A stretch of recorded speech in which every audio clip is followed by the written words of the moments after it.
Los pacientes renales viven horas muy críticas debido a la falta de electricidad en al menos 95% de 139 unidades de diálisis de Venezuela. 15 pacientes renales murieron tras la paralización de servicios de diálisis en el marco del masivo apagón que lleva más de 48 horas en Venezuela, denunció la ONG Codevida este sábado. En fotos. Venezuela permanece en la oscuridad tras gran apagón, entre ayer y hoy nos reportan 15 fallecidos por falta de diálisis. 9 de las muertes fueron en Zulia, 2 en Trujillo y 4 en el Hospital Pérez Carreño de Caracas, dijo a la AFP Francisco Valencia, director de la ONG, Coalición de Organizaciones por el Derecho a la Salud y la Vida, Codevida. Lea aquí. Maduro dice que nuevo ataque cibernético arruinó reconexión eléctrica.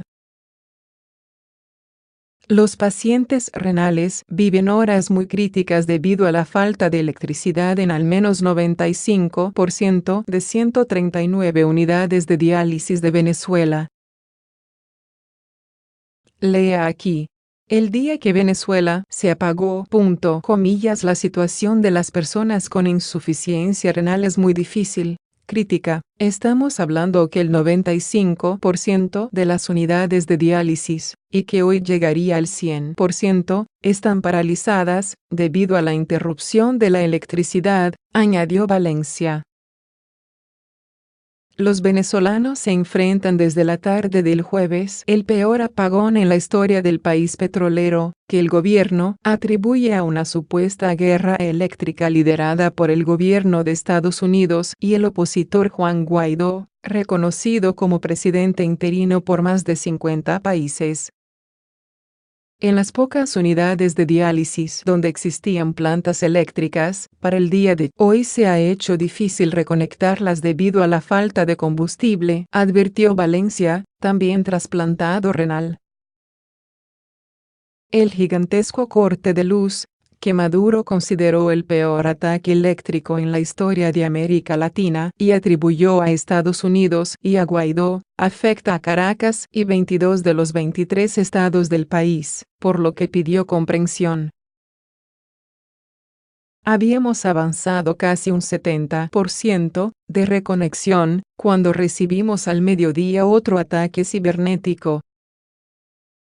Y eso perturbó y tumbó todo lo logrado, dijo Maduro en su primera aparición pública durante el apagón, ante una multitud de seguidores en el centro de Caracas.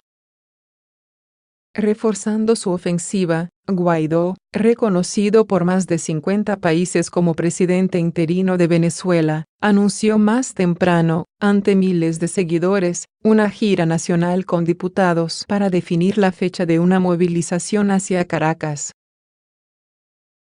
Miraflores, Miraflores, gritaron sus partidarios en la avenida Victoria, en el centro este de Caracas, refiriéndose al Palacio de Gobierno como destino de la movilización.